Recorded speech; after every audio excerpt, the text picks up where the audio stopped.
Okay. Ah, Magandang gabi sa lahat. Good evening to everybody. At bago tayo magsimula ngayong gabi na ito, gusto ko lang ilambing ulit na paki-like naman, paki-pindot yung like, paki-share.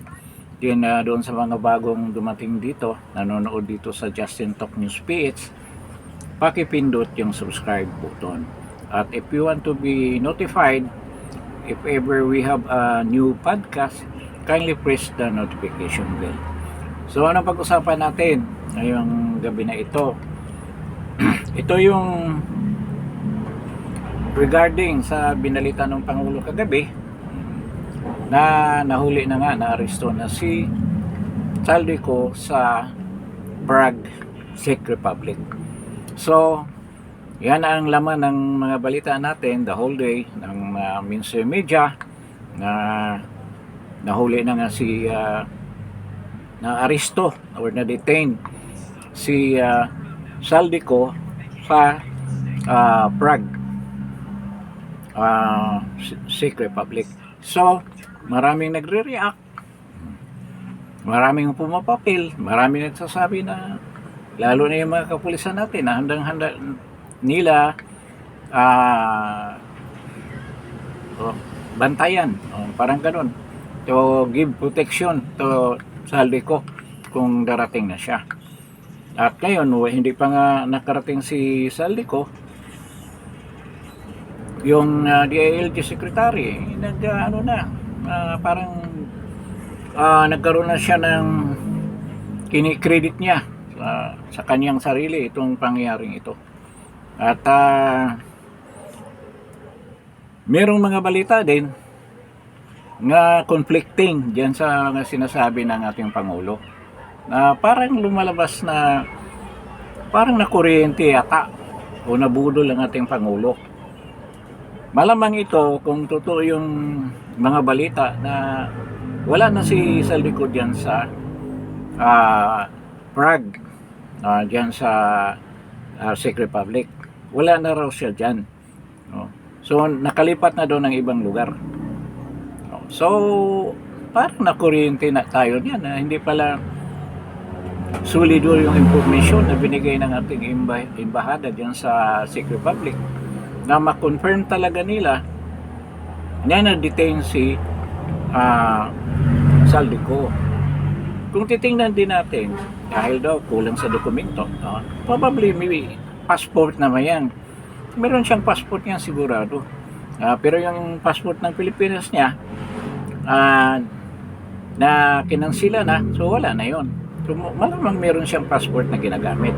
At maraming nagkakahaka, nagsasabi, mismo naman si John Vic Remulla, nagsasabi na meron siyang Portuguese passport, golden passport pa ngayon sinasabi, dahil special privilege daw yan sa mga investor na nag-i-invest sa Portugal at bibigyan kapalit ng passport or citizenship.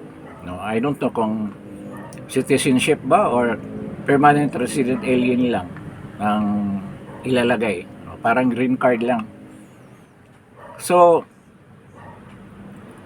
nangyayari, nakapasok siya sa Czech Republic kasi European Union yan eh. Kung meron kang passport na Portuguese, bakit hindi ka papasukin sa Germany? Kasi hindi naman siya nahuli dyan sa pagpasok niya dyan sa Czech Republic. Ibig sabihin, okay sa kanila yung dokumento na hawak-hawak niya. Ang problema lang, nung pumasok na siya, palusot na siya papuntang Germany, sa immigration, pinagbawalan siya. Hindi siya pinayagan na makapasok at binalik siya sa Czech Republic. Kaya doon na nagkaroon ng issue. Siguro, baka sa visa, kailangan ng German gobyerno ng Germany na kailangan may visa ka. Baka ibang requirement, hindi natin alam. Sa tingin ko, visa ang hinihingi niya. Baka sila, may special law sila na yung mga ganyang mga alien na papasok sa Germany kailangan ng additional requirement, which is a visa. Malamang ganyan nangyari. Pero dito sa Czech Republic, nakapasok siya eh. Kaya walang problema ang passport at visa niya. At saka si Saldico ay congressman. Matagal na dyan sa gobyerno, marami ng transaksyon niya. Ay contractor na yan, di ba? Diyan yumaman.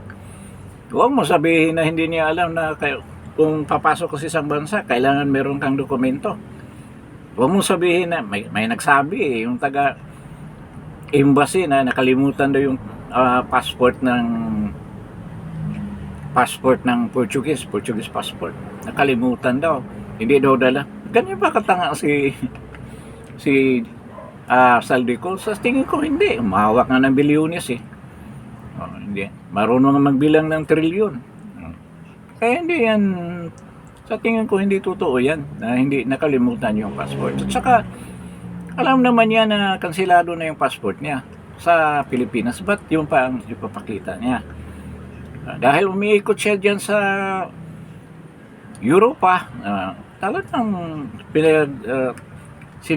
sinasamantalahan niya pera na hawak-hawak niya na nakulimbat niya dito sa Pilipinas, malita-malita. So, habang buhay pa, umiikot kahit saan dyan sa napakagandang syudad yung Prague. Totoo lang. Marami mga lumang mga building dyan. Parang ano rin yan. Parang London, parang Italy, mga ganyan. So, nakapasok siya dyan. Hindi lang nakapasok sa Germany. So, binalik siya ng immigration. Kaya siguro siya tinanong. Ngayon, dahil wala na siya dyan sa Prague, umalis na. Pinayagan siya umalis. Pero hindi siya pinapasok sa Germany. So kung saan siya nanggagaling, baka doon din siya lumalabas. So yun ang nangyari. So itong parang knee-jerk reaction ng mga tauhan ng embassy dyan sa Prague. Knee-jerk reaction yan eh, hindi nag-iisip. Kung talagang hawak ba ng autoridad ng Czech Republic si Saldico. Pero ito, hindi natin ma-verify dahil walang nagbibigay ng information. Itong mga balita-balita kasi ng mga OFW nito. Diba? Kasi dito sa Prague, ang daming Pilipino dyan. Mostly in the restaurant business. Restaurant and hotel business. Ang dami dyan. Marami dyan mga cook na Pilipino. Yung mga galing cruise ship, kinukuha nila dyan sa Prague.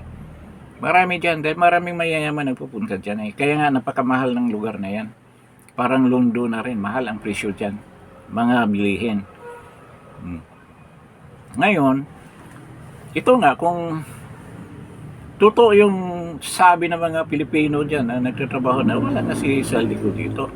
Yung mga balita-balita dyan sa napipick up natin dyan sa ibang mga OFW na nagtatrabaho dyan, wala na. So, umalis na pala. So, itong pangyari ito, talagang kuryente, pati PCO, kuryente sila. At ginawa pa nila na ang Pangulo ang mag-announce, maging reporter. Dapat man lang sana yung PCO secretary, press secretary ang nag-announce. At dapat si Claire Castro para sana maputukan natin siya.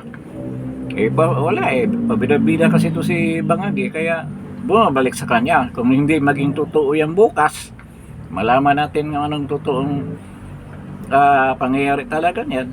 Sana naman totoo na nahuli na na-aresto pero hindi naman aresto ang word detain. Hindi naman aresto kasi wala namang warrant of arrest. Na-detain lang siya, na-question.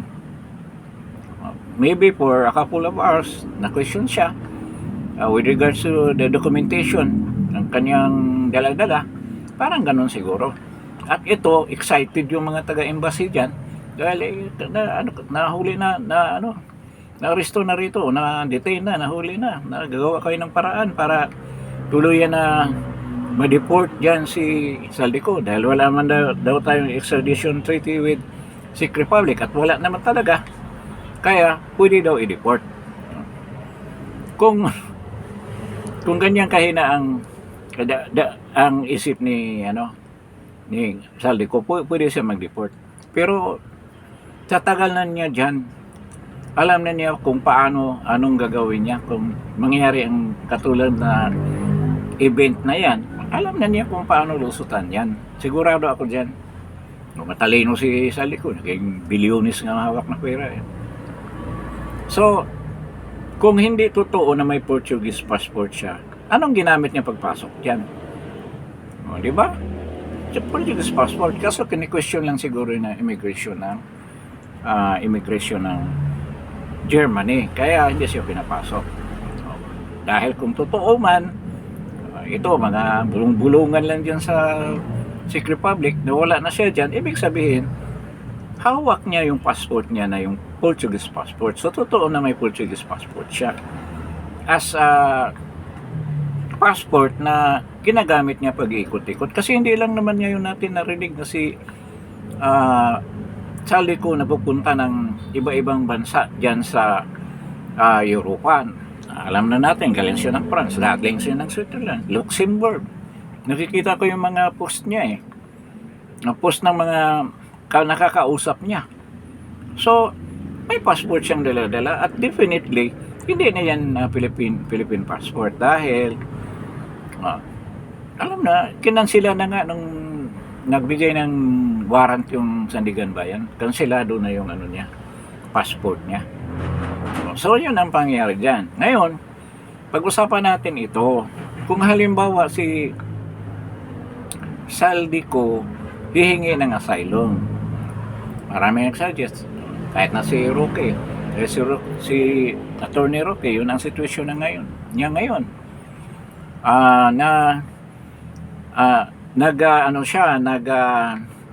Nag-seek ng asylum as a refugee, as an asylum seeker dyan sa Netherlands. But dahil nga may batas ang European Union, at naka-state naman yan sa International Refugee Law ng Geneva Convention ng 1951, na kung anong country ka unang dumating, kung saan ka dumating, doon ka, in any European country, doon ka mag-asylum, doon ka humingi ng asylum.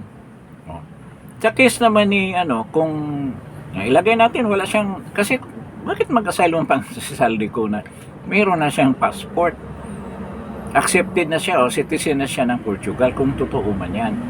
O ilagay natin wala siyang ganyan. So ang gagawin ng kung halimbawa dinitain siya doon sa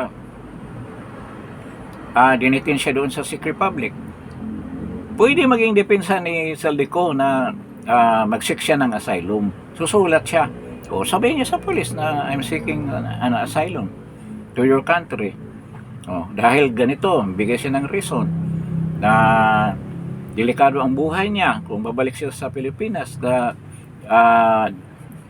there's a political repression sa kanya dahil naging whistleblower siya. Maraming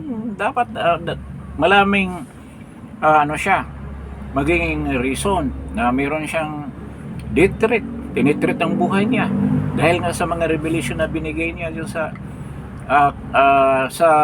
social media na nag-implicate ng ating Pangulo at ang ibang mga matataas na politiko sa ating bansa. Maa-aksepta yan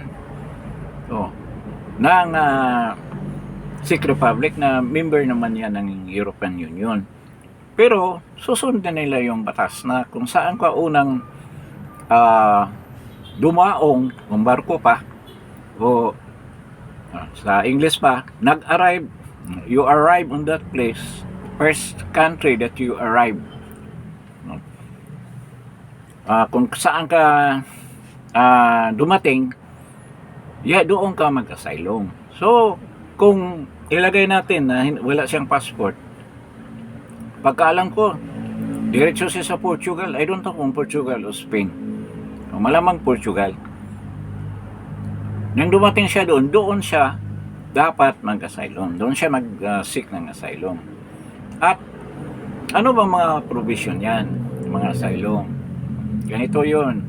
After the war, pero hindi naman after dahil matagal pa, 1945 natapos ang gera natin sa World War II.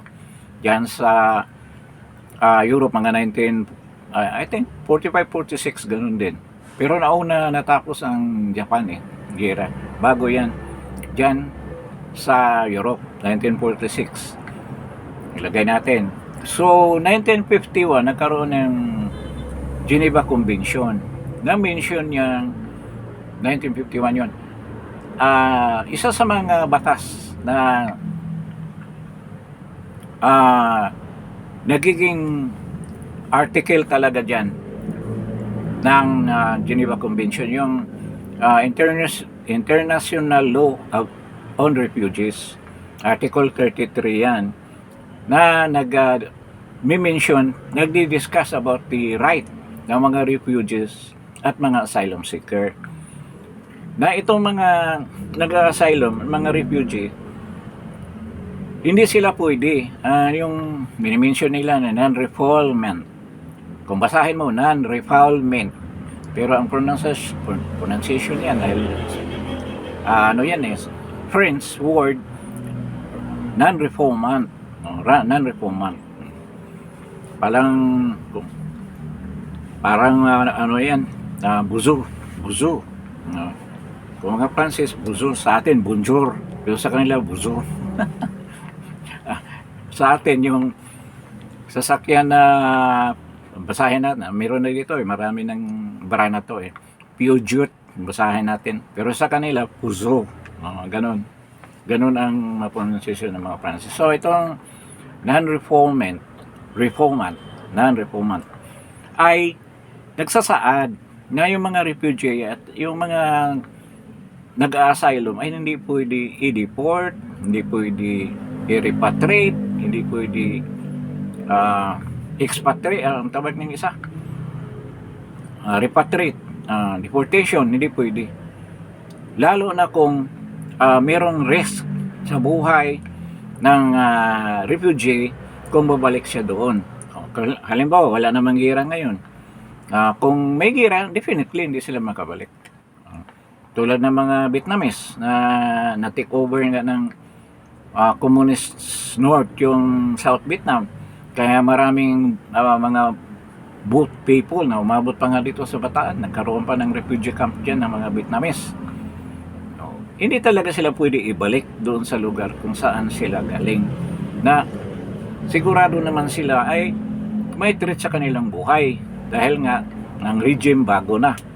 Pero sa case ni Saldico, talagang sigurado kasi tinitreaten nga siya ni Tambaluslos na kung magsalita na ginawa naman niya, talagang yayariin siya.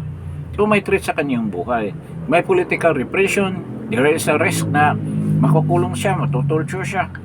Kaya protektado siya ng non-refoulement. O yan, nasa Article 33 ng International Law of Refugee dyan sa Geneva Convention noong 1951. Nakastate yan dyan sa batas na yan, sa convention na yan. Kaya hindi talaga yan yung pinagsasabi nila na i-deport si may deport na yan, ma-extradite, pwede ma-extradite. Kahit may extradition treaty tayo, pwede, lagay natin Czech Republic, hindi pwede ma-extradite ang isang refugee or asylum seeker. The only thing na gagawin niya, sabihin niya na nag-asylum ako dahil ganito.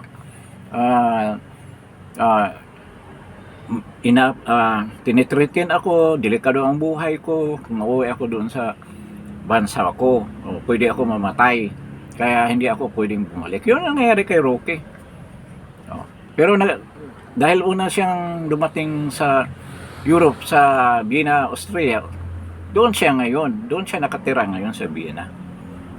Kasi malapit na siguro magalant yung asylum niya. Hindi naman, kung under naghihiring yung application for asylum, hindi ka talaga pwedeng not unless ma-reject ko. Kahit na ma-reject yung application for asylum, hindi ka talaga pwede ibalik sa country mo. Pwede ka ilagay sa ibang bansa na member dyan sa European Union, na akseptahin ka, pero hindi ka talagang pwede ibalik sa bansang saan ka nang galing, sa Pilipinas kung kasali ko. Kaya malabo yung sinasabi niyong deportation. Pero Hindi niya kailangan kasal ko yan dahil mayroon na siyang Portuguese passport, citizen na siya. Kaya wala kang marinig, walang balita na ganyan, hindi ma-confirm dahil malamang yan ang nangyari. Sabagay, yung sa atin, speculation lang to. Pero the big probability na yun nangyari ay nandyan. Kasi walang balita hanggang ngayon. Meron bang sinasabi ang embassy ng Czech Republic? Wala. O, di, magsasaya na yung mga yan. Siyempre. Yung Pangulo ang nag-announce niyan na talagang arestado. Nagtaka nga ako, arestado, maaresto ka dahil sa dokumento lang. Na pwede ka ma-question. Ma-detain ka ng sandali. Kung tama yung katwiran mo, hindi na may, kung pinakawalan siya, ibig sabihin may passport siya na legal, na authentic. Yun na nga yun. Yung Portuguese passport. Talagang totoo pala na may Portuguese passport siya. At malamang nandoon na siya sa sa bang kapital sa Portugal, Lisbon. Pakape-kape na siya doon, patawa-tawa. Tinatawanan niya si BBM, nandito ako. Kung speculation lang to ha, baka marinig na Malacanang, sabihin fake news tayo. Ano lang ito, imagination lang namin, product of our fertile mind ito. Yun, pakape-kape nilang doon. Uso rin ang kape dyan sa Lisbon, Portugal. So, ganyan na nangyari. Hindi talaga siya pwede ma-deport, hindi pwede ma-extradite, hindi siya pwede ma-repatriate, kung ano pang word yan, dahil sa batas na yan. Na yan ang sinusunod ng mga Europeans. Dahil nga panahon ni Hitler, yung mga German Jew na nahuli dyan sa France, binabalik yan doon at dinadala sa mga concentration camp kung saan sila nabawian ng buhay.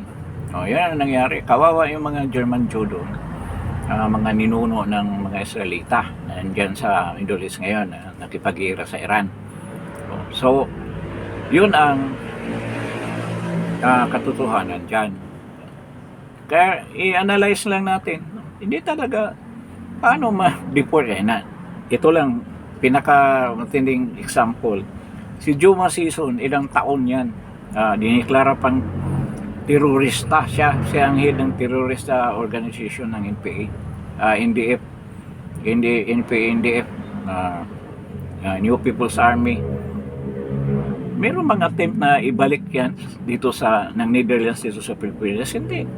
Dahil dyan sa batas na yan, non-reforma. Ganun. So, ay yung wish ninyo, I don't know, mixed reaction din ako dyan.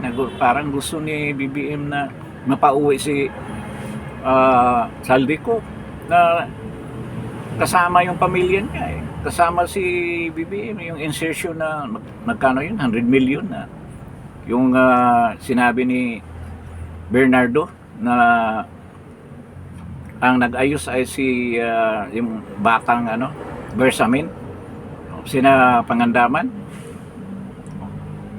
At nang tinanong pala kanina diyan sa presscon, sinabi ng isang reporter kung handa ba ang Pangulo na pagdating ni harapin yung mga akusasyon ni Saldico. Ang tanong ni Claire Castro, wala rin sa ulog. Sinabi niya, handa ba si Saldico magsabi ng totoo? Paano yun pa? Anong ibig sabihin nun? Handa ba magsabi ng totoo? Nalilito ako. Ang ibig sabihin ni Claire Castro sa sinabi niya.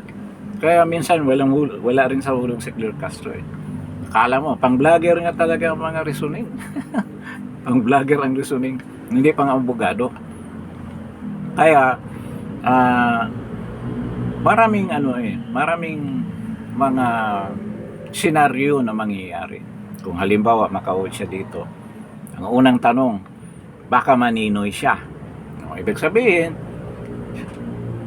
gaya ni Ninoy pagdating sa airport, nangyayari, hindi makarating dito.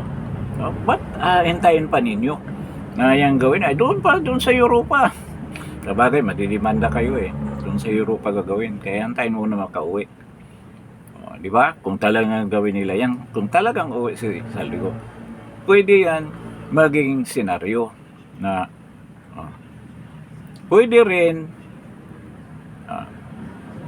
magkaroon ng arrangement, magkaroon ng negotiation. Okay, hindi namin ituloy yung mga kaso mo. Pero ang ituro mo si PRRD sa kasi BP Inday Sara. Pwede yan, si pulong ang idiin mo. Pwede ka doon, gamitin nila kung mapayag si Saldico. Paano, nandyan yung mga nandyan yung mga 18 Marines. Sa tingin ko, di yan basta-basta baliktad eh. Kahit na sabihin, babaliktad. Kahit sabihin pa na naging amo nila si Saldico. Mahirap din yun. Nandiyan pa si Gutisa. Na gusto nang ipatawag ni atat na si Ping Lacson na ipatawag daw niya yan. Yung mga Marines, si Chavez Singson. Tapos ito si Saldico. Papatawag na niya yan. Pero si Lacson, lagi lang tayong linuloko eh. Ang dami mo nang in-schedule na hearing sa Blue Ribbon Committee. Nung malapit na, kinakansila mo. Dahil may nagbulong sa'yo, huwag mo ituloy yan. Diba? Sino bang amo mo? Amo mo yung pinuprotektahan mo. Kaya kung anong bulong doon, walang hearing na mangyayari. O bakit ayaw mong mag-conduct ng hearing dyan sa mga mga Marines na yan, mga sundalo na yan, at pabalik mo si Gutisa. Sapagka ngayon na papunta tayo sa Saldico. Ba't kailangan mo pa Saldico? Na sila ay testify din sa ginagawa ng mga kurakot na yan sa Kongreso at sa ang Pangulo mismo, ang kanyang pamilya. Kailangan si Saldico uuwi kung desidido ka talaga na magpa-imbestiga. Yun ang katotohanan yan. Pinipilit mo na papirmahin yung mga senado dyan sa partial report mo. Ba't papirma yung mga yan? Hindi naman sila naniniwala sa ginawa mo. At sinabi pa, pirma daw muna, tapos pwede sila magreklamo. Gumawa na nga ng minority report si Marcolita at saka si Amy Marcos. Na sabi mo, tatapon niya sa basurahan. Tapos sabi mo kanina, pwede sila magpahayag ng kanilang mga decision or idea with regards to yung mga dumaan ng mga hearing. Gumawa na nga sila. At sabi mo, ibabasura mo lang eh. Good for the trash can, yun ang sinabi mo. So, si Lacson, puro lang yan eh. Puro ganyan-ganyan lang yan, pero walang ginagawa yan na matino. Kung di, ang pagprotekta lang sa kanyang amo. Yun ang katotohanan dyan. So, balik tayo sa kaso ni Saldico. Kung itong gabi wala talagang information with regards to the actual situation or status ni Saldico, talagang hindi totoo yung na-aresto siya at na-detain kaya parang fake news na rin. Totoo naman na na-detain. Siguro hindi fake news. Nakurente sila sa balita. Hindi nila nasundan ng tama. Pero malamang alam na ng yan eh.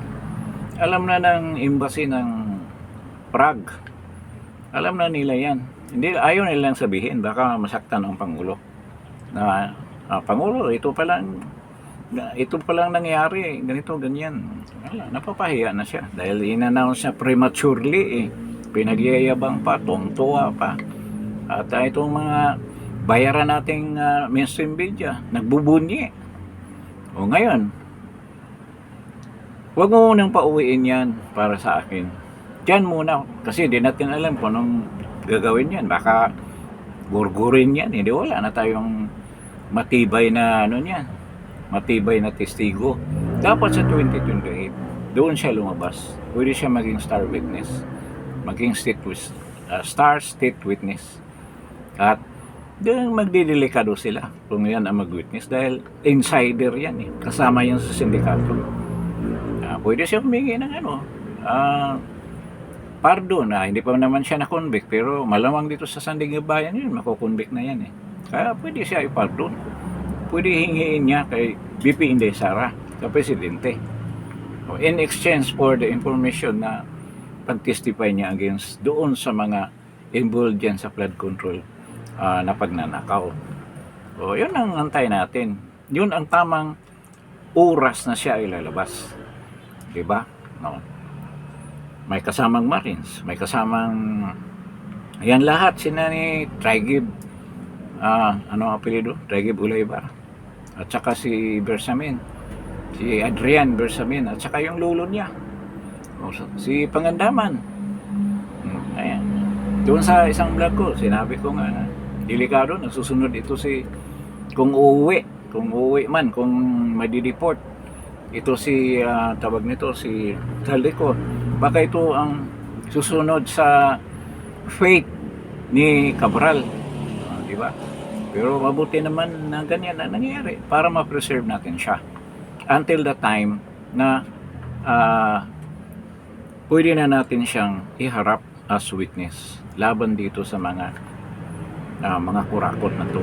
At sigurado panayang dasal nila, salamat na nahuli na, pero biglang na parang sigarilyong binuhusan ng na sinubsob sa isang basong whiskey, biglang nawala yung apoy, yung nila, yung tawag nito excitement nila na ito huli na.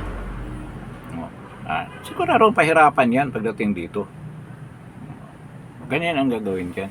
Pero sana naman hindi mangyari yan.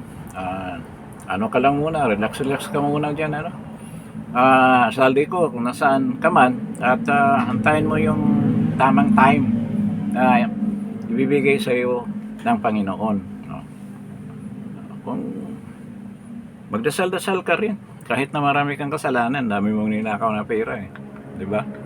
Kaya magdasal-dasal ka rin at mamimigay ka. Huwag sa mga trolls. Dito sa amin, dito ka mamimigay. Wala mga pera mga tao dito hindi ka naman pwede umuwi, no? Padala mo lang sa may account ako. May account ako, digital pa. Mabilis ang, hindi na kailangan ng ilagay mo sa bangko, pasok ka agad dito. Hindi, biro lang maniwala kayo. Lang. So, ganyan na nangyari. Medyo na kuryente ang Pangulo natin. Kung hindi talaga nila mailabas ang totoong pangyayari, kung talagang nahuli ba si Saldico. Pero so far, gabi na ngayon, wala pa rin balita na ganyan. Kanina ko pa nga hinantay dahil mismong mga mainstream media na bayad nila, wala. Malungkot sila dahil walang information makuha. At i-scan mo rin diyan sa mag-sort tayo diyan sa prag na mga balita. Kahit na hindi natin may pagkaano kasing salita diyan, parang Russian din. Parang Romanian Russian ganyan. Wala kang makikita talaga na sabagay may AI naman, pwede translate ka agad yan ka English. Wala. Sinubukan ko, wala akong nakikita na balita man lang na may isang Pilipino na detain dahil ganito, ganyan, wala. Subukan nyo kung nakakita kayo. Wala sa balita So, yan ang problema ngayon.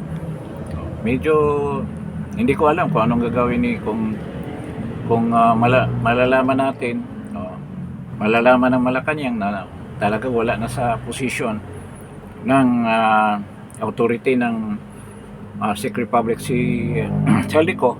Ano kayang mga gimmick na naman ang gagawin ni Clear para naman mapigilan yung pagkakuryente nila? Nabudol din sila.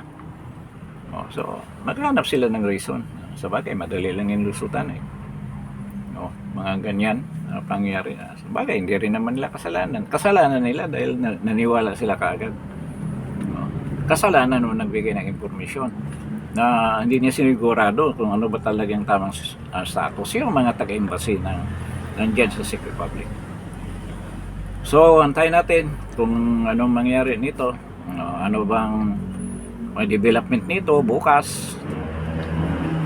Saan ba talaga yan si Saldico? Kaya nga sabi ko, nandoon na sa Lisbon, kung saan ba siya nakatira ngayon sa Portugal. Nandoon na, maraming ano dyan eh. Maraming mga yacht club. Masarap dyan magkape-kape.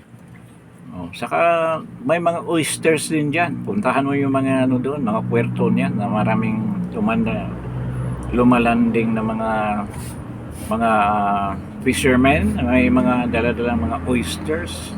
Sarap doon. Ang lobster nila dyan marami, saka hindi ganong mahal, mura lang. So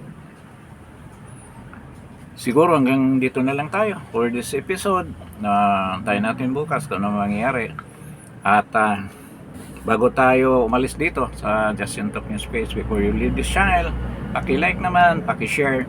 And for those who are new to this channel, ngayon lang kayo dumalo, paki-pindot naman yung subscribe button natin. And if you are interested and you want to be notified immediately kung mayroon tayong bagong podcast, kindly press the notification bell. Magandang gabi sa inyong lahat at salamat sa pagdalo ninyo. God bless po. Thank you.